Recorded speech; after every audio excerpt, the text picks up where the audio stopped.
behind the public agendas at CERN, which is a nuclear research facility utilizing a particle collider.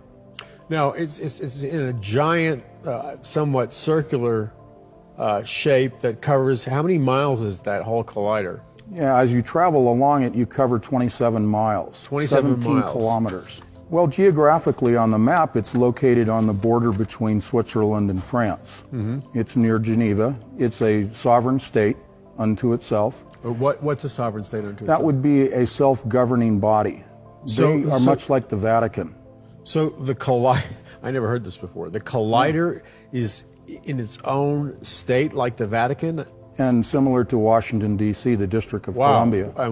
So it's based on, I guess, their theory or research or whatever, that if they crack open atomic, subatomic particles, just crack them open, they are saying, at least publicly, that they can find the secrets to the origins of the universe, et cetera, et cetera. Right.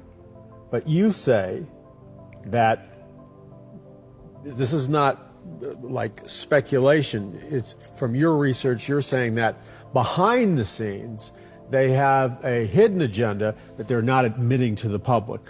That's correct. Tell us what your research leads you to believe their hidden agenda is. Well, it's interesting because today it is no longer hidden. They are not hiding their goals. In fact, they're in a pronounced fashion announcing it. Last year, the previous director of the Collider facility announced that their goal, openly, is to open a dimensional gateway to another dimension. You might call it a portal. And when you begin to put that in the context of our everyday reality, that seems absurd.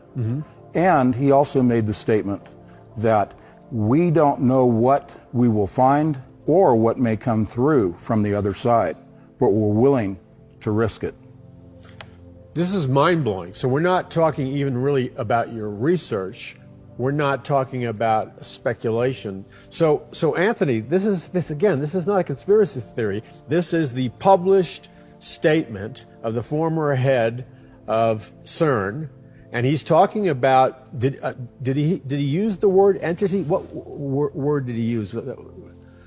No, he didn't assign a title to what might come through. He just that he didn't know what would come through. He didn't know what would come through. So that's kind of ominous. It is. We're cracking open a hole in this dimension. Am I correct? Yep. And we don't know what would come through.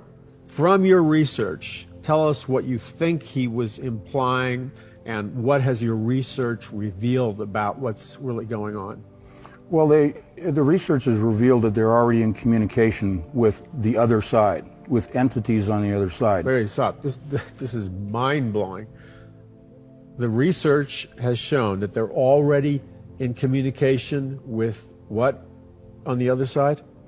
Well, in my frame of reference, and I think we share this, these would be demonic entities. And what have they assigned a word to the communication to these beings or whatever are in another dimension? No, other than to say that these perhaps are our benevolent ancestors from the stars who are coming to solve all of our problems and remove all of our ills from our society.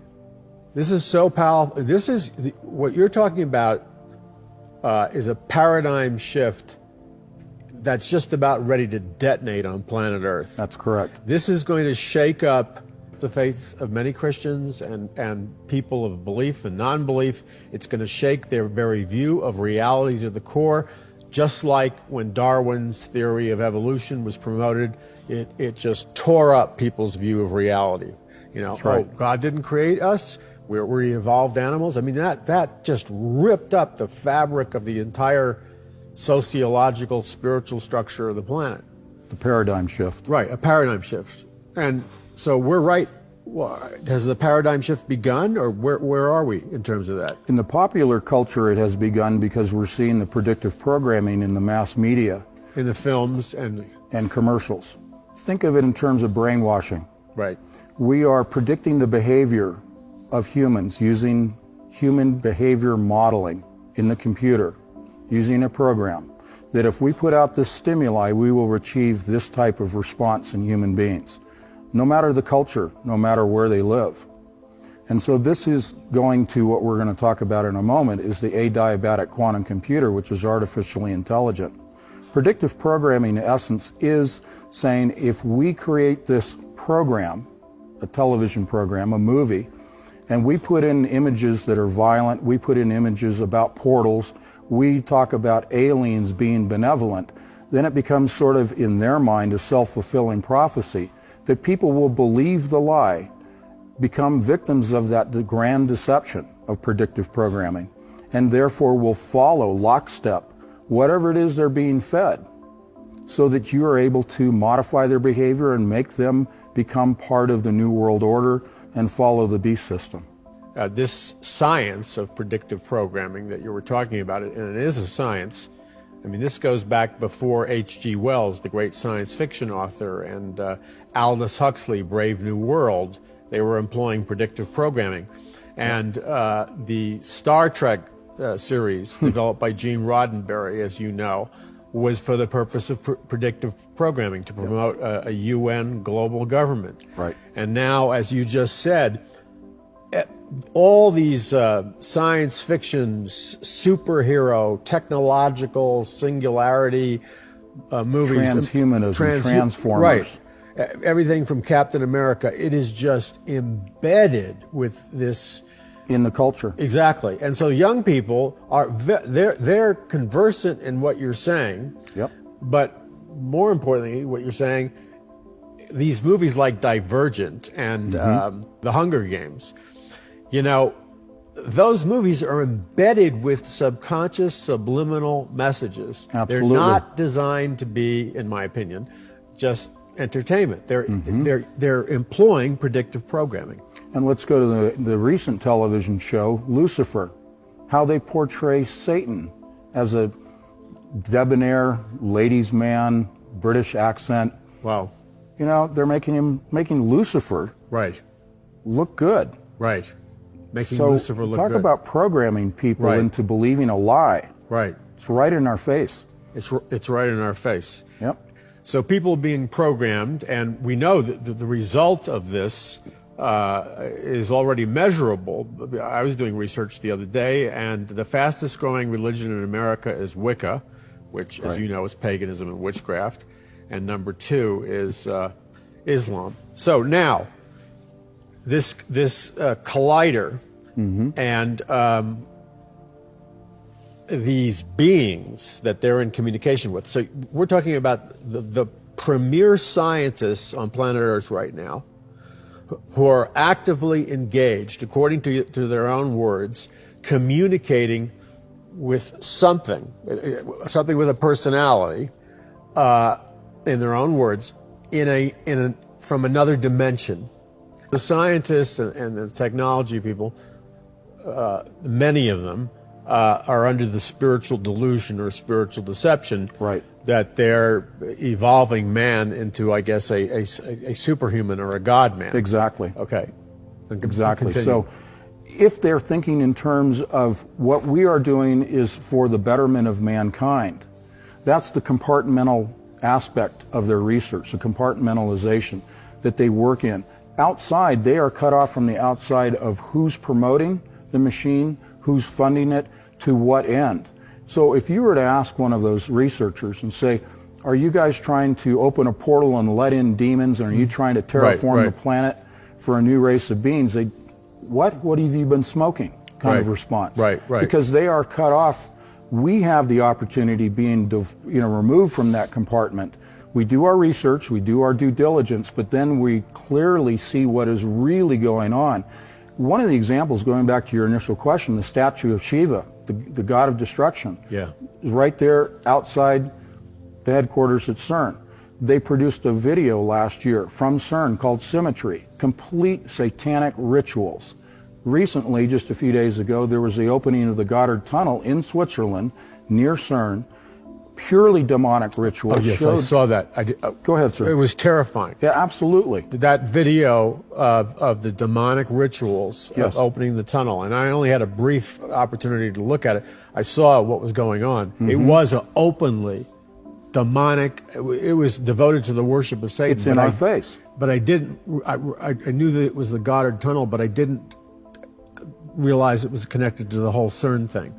Well, physically it's not connected. Right. I want to make that clear. But in the sense of the spiritual world and Right. the communication through ritual, Okay. they are connected. Right. And in fact, in that ceremony, that demonstration, they showed the opening of the portal that CERN will achieve.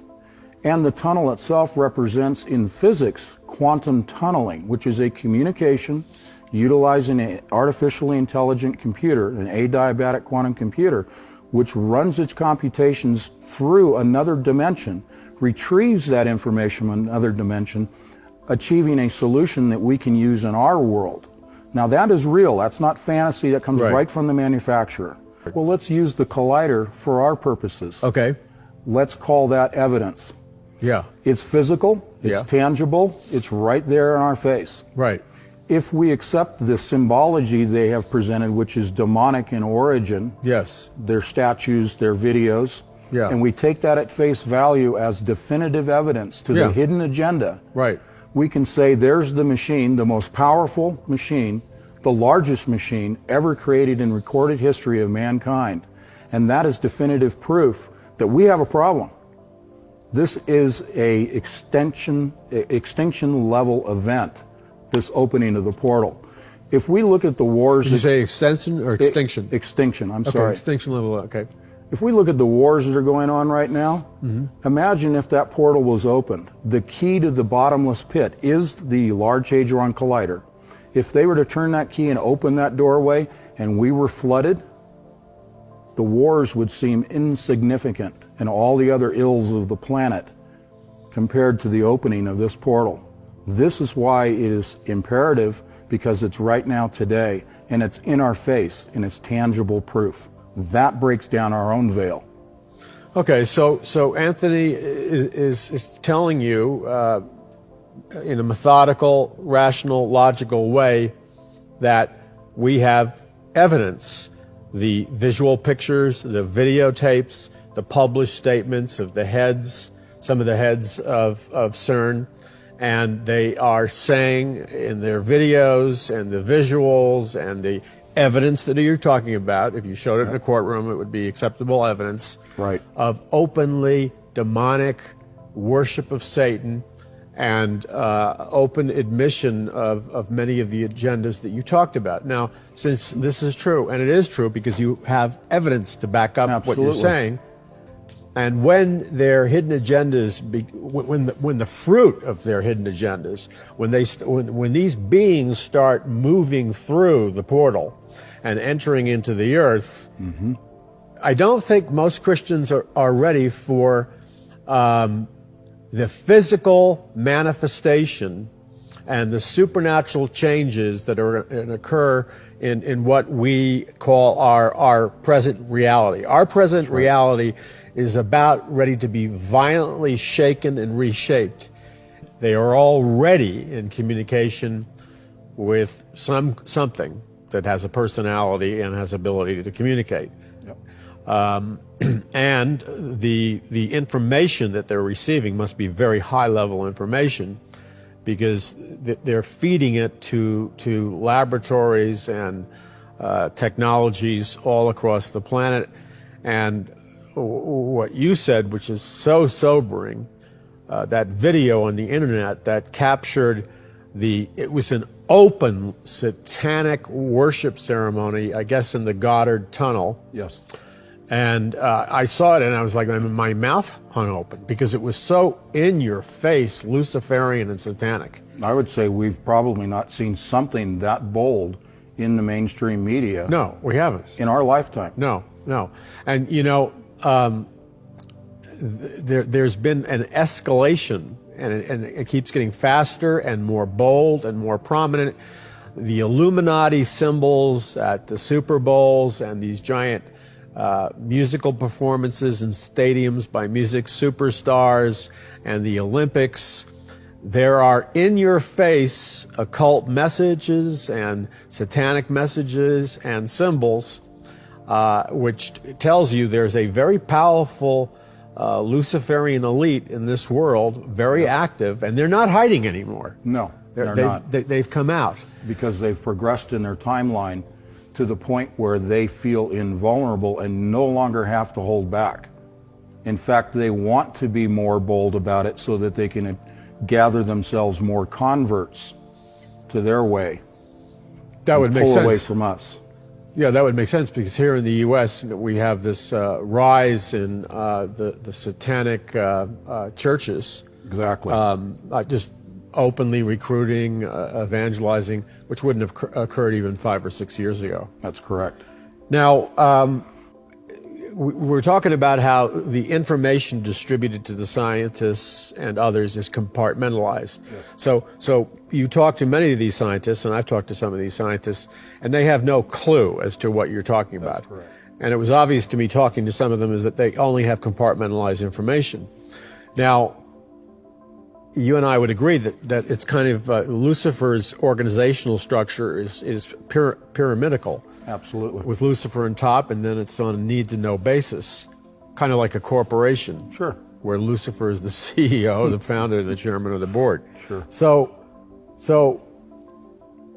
at the highest level, and we know this from reading the documents behind the founding of the United Nations and so many other organizations, you know, these people were disciples of Madame Blavatsky, who openly promoted the worship of Satan. Absolutely. So who would you say, is there an organization or is it a group of secret individuals? Who would you say is running this thing, driving it on a human level? And who is ultimately, I know they're using lower level sources to Sure. Who's financing this? Right out of the Vatican. Right out of the Vatican. That If you need to put a figurehead to that, we can call it the Pope, but he's a figurehead much like any president or dictator. Right. But he is the figurehead for the structure. The Vatican finances and creates the governmental controls for the entire world. It doesn't matter the culture or the government. Everybody in lockstep takes their orders from the Vatican. If you were to look at our legal systems, no matter the country, they all derive from the legal system that is put forth by the Vatican. Now they have their minions that are sprinkled out and infiltrated into many organizations like the Illuminati, but the short answer is the Vatican. They worship Saturn, the black sun. If you look at and look for images of Saturn in the clothing, in the adornments, in the temples, you will see representations of Saturn everywhere. This is the satanic worship of their false sun, their false god, Saturn. That is where they derive their energy from that worship of their false god, Saturn. Now that sounds absurd. Most people would never put Saturn and the Vatican together. But it's easy enough to see. It isn't that occulted. Mm-hmm. And therefore, who's running CERN, who's pushing the agenda, comes right out of the Vatican. But at the same time, outside of the organizational structure and hierarchy of the Vatican, there are many Catholics like the late Malachi Martin and others, another guy who they say committed suicide, but by hanging himself, but that was very doubtful. Right. Malachi Martin, a Catholic, and I believe he was a Jesuit. Yep. Warned as a Catholic apologist, he warned of the incense of Satan penetrating the Vatican. And what he was saying, as you know, is that he was alluding. It was his thesis, Malachi Martin, that Satanism had penetrated the Vatican. It reached an epoch. Right. So you're not saying all Catholics are... Certainly not. Right, okay. But we're talking about, if you will, a governmental structure. Right. A political, a theological structure. We're not attacking people. Right. But we're looking at the structure that was assembled and promulgated by Satan himself, and the direct, in-your-face worship of Lucifer by that hierarchy in that structure.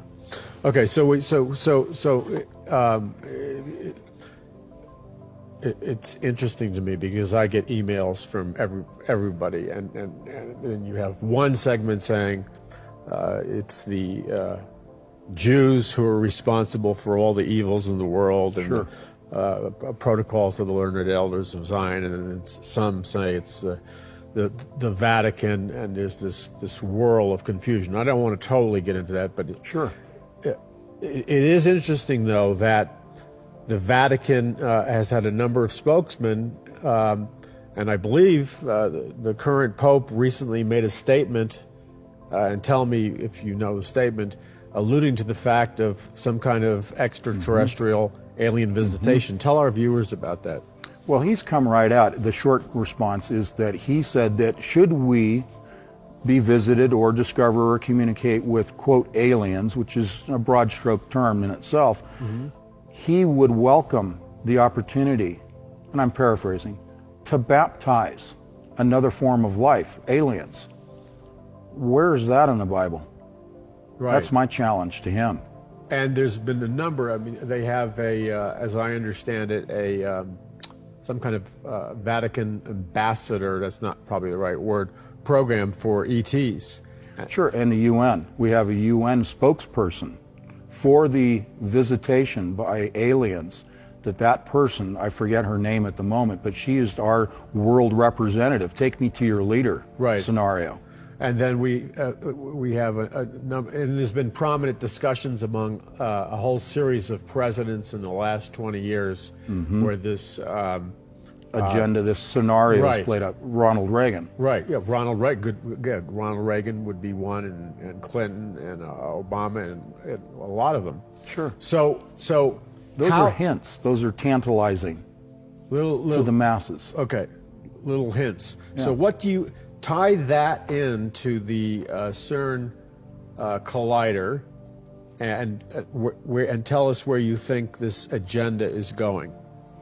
Well, I think we've addressed it to the extent of opening the portal to communicate. Let's talk about maybe someone else that everyone will recognize. Sure. That's Dr. Stephen Hawking, yes, one of the most renowned Great. particle physicists in the world, a mathematician. Okay. He made the statement, I'll paraphrase, but he said, we're addressing the agenda, the purpose of CERN. He said, you do not want to open this interdimensional gateway because you don't know what's going to come through.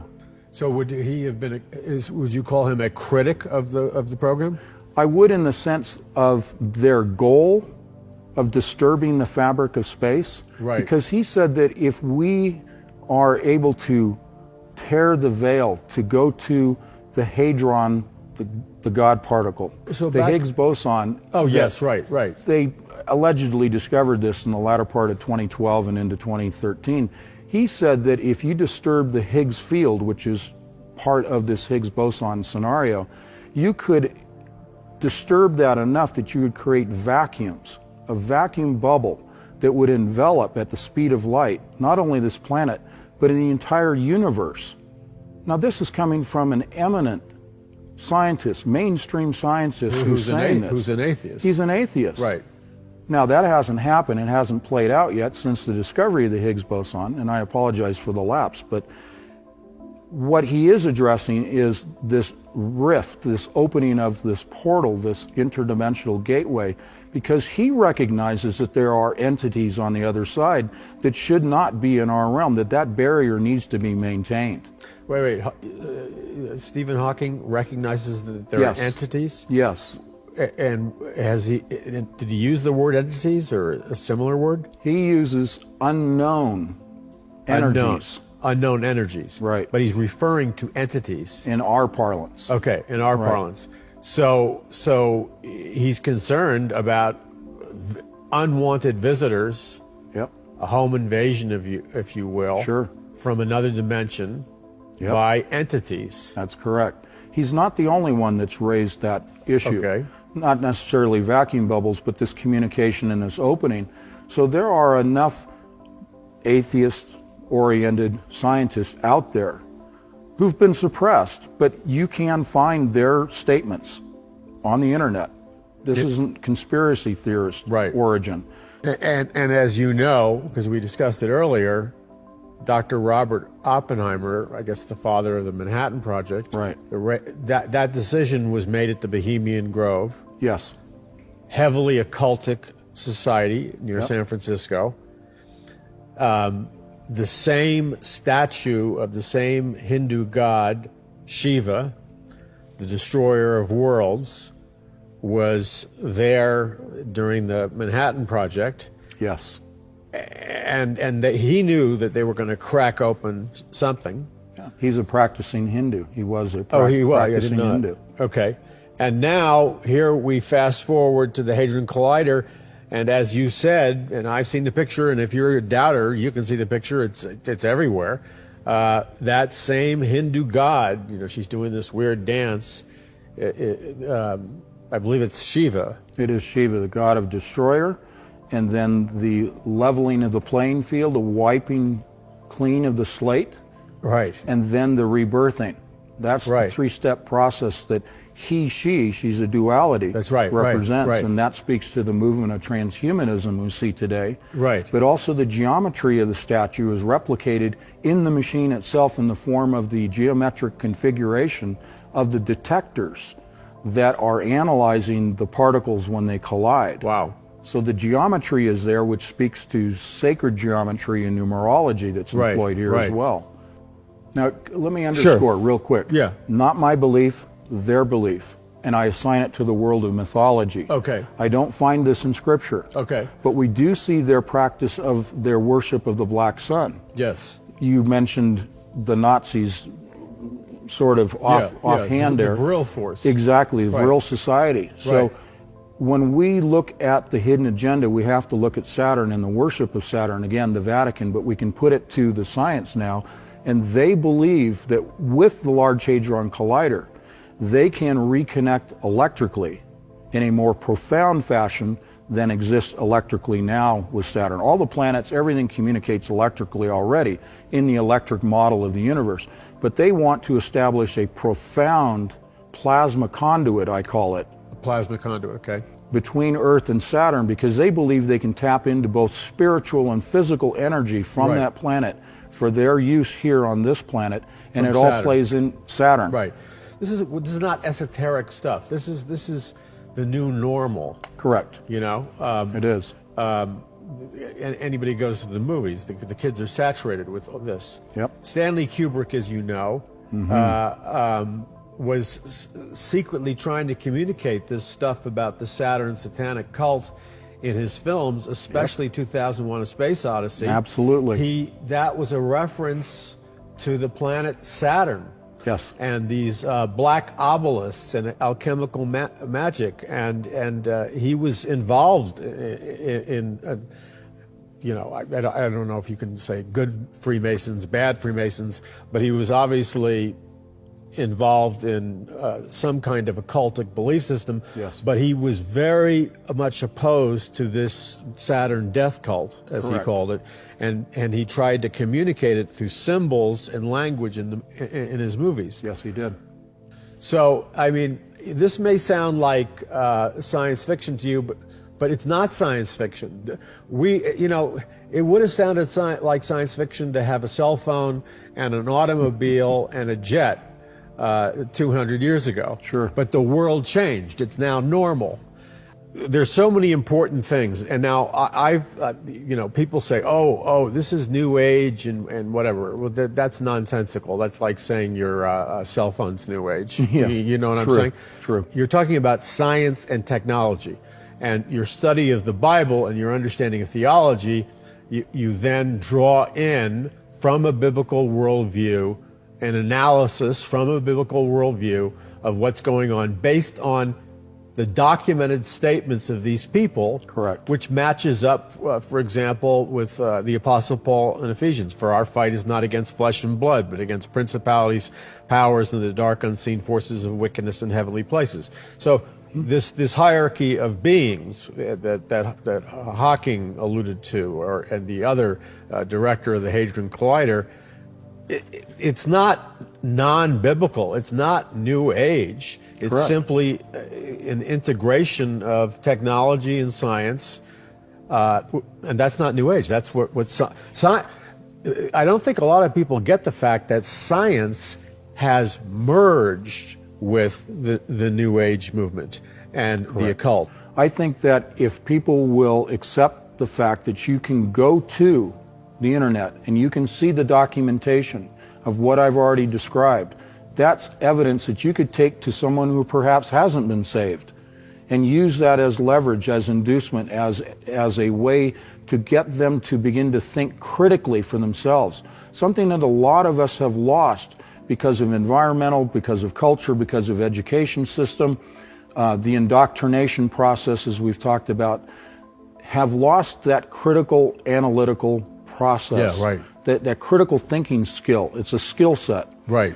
But if you can take the evidence and encourage someone to use their rudimentary abilities to think critically and examine the evidence and perhaps pursue that evidence, which is the purpose of my books, then they can come to a realization themselves that the evidence speaks for itself. Not only the physics that's going on, but the agenda that's driving the physics, because I often say you cannot separate the physical from the spiritual. Right. So to say that science operates in a vacuum is full of hot air. Yeah, right. It's nonsense. Right. So science is definitely, it's alchemy. Yes. Of alchemy. old today. Right. Sorcery. It is sorcery, Right. and it is spiritual, but they're integrated together. The goal is to take the evidence and save souls. To take the evidence And save that you're souls. talking about and save souls. Exactly. And I agree with you, because, you know, there's so many young people, the millennial generation, younger, adults of all age groups. They're turned off by religion. They're turned off by the religion of Christianity. But when you start to use these scientific facts, which are loosely interpreted in all the movies they're watching, the one with Johnny Depp when he uploads his consciousness into a computer, and we could go on and on and on. Sure. You That grab is tangible and relatable. Right. It has relevance to their frame of mind Exactly. and their present way of thinking and their culture. Exactly. The generation. Yes. It's relevant to them because you can give them something that's not only tangible, Right. but something that they understand because of the predictive programming they've been fed. Right, We right. flip that around 180 degrees, that programming, and say, use that programming as evidence to say, here's the truth. Now, you describe it as equivalent to 7 billion human brains. Has this computer reached that level yet? Yes. So this computer, how big is it, by the way, physically? Well, interestingly, it's housed in a black cube. Can you say Mecca? Right. Black sun, the worship of, and we go to 2001 with the obelisk, right? It wasn't a cube, but it was a black rectangle. How big of a black cube is it? So we're talking about something that's about the size of this stage here in the studio. So this computer is about a black cube about the size of this television set. Right. And yet it has the intelligence and memory or whatever that's equivalent to 7 billion human brains. That's correct. Now, this is a housing. This is a shield that separates it from all electromagnetic interference. Okay. To maintain the stability of the processor. Okay? It's what's called coherence and decoherence in computer science. But inside the cube is something that is arranged just like the spinal column of a human. And it has what are known as qubits that are essentially constructed of gold but other components. But these are not transistor based. Qubits are a complete departure in the technology from transistors, which are silicon gate model processors. This is a complete quantum leap into another way of processing information, and it does so quickly that it has no relevance, no comparison to the gate model transistor-based, even transistor quantum computer. So we're talking about something that most people who've not studied the adiabatic quantum computer process can't wrap their heads around. It's a very deep topic, but I want to be succinct here. It operates interdimensionally. When I spoke of earlier that they're already communicating with the other side, without having opened a gateway, a portal, a physical portal in the dimension, they're communicating using this computer because, and this comes right from the manufacturer, this is public disclosure information. I didn't have to get this in a secretive manner. They do what are called combinatorial programming. They take all possible solutions and at one time feed it into the machine through an interface, which happens to be a black cube itself, the interface device, and by their own admission, it enters into another dimension where the processing takes place, and then they extract from that other dimension the solution to the combinatorial problem.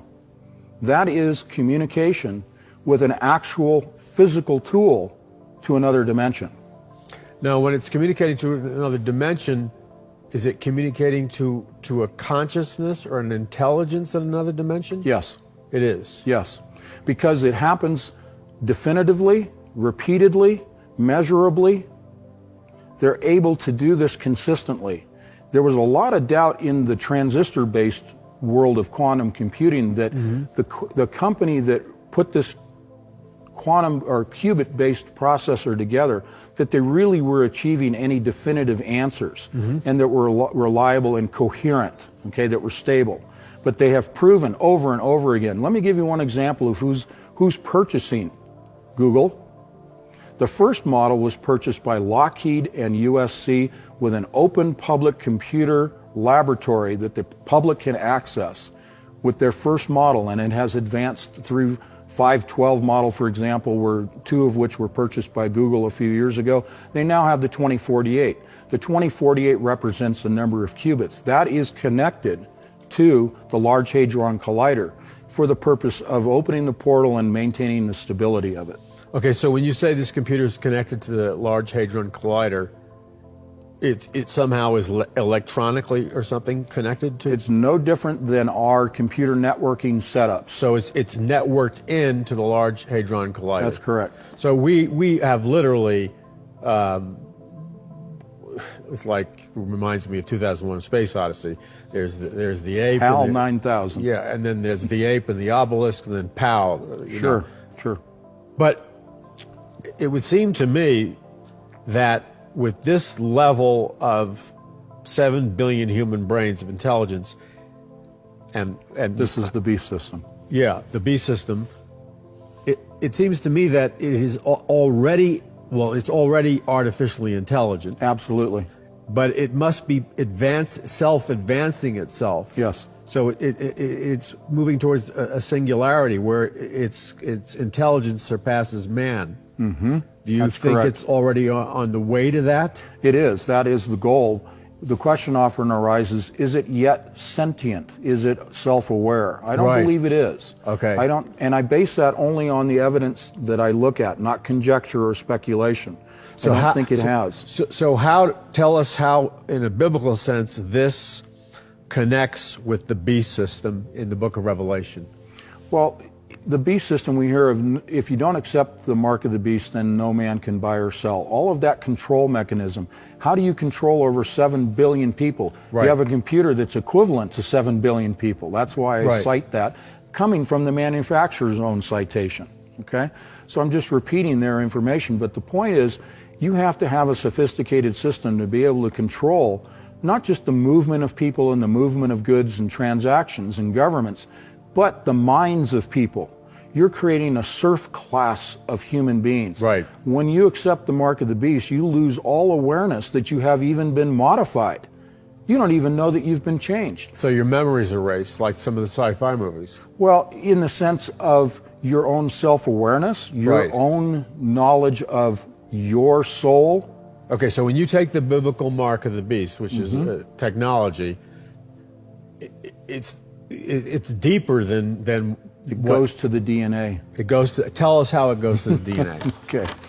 This sounds far-fetched, but when you accept the mark of the beast, what you are actually doing is accepting into your body, and there will be numerous routes to this. This can be through inhalation of nanoparticles.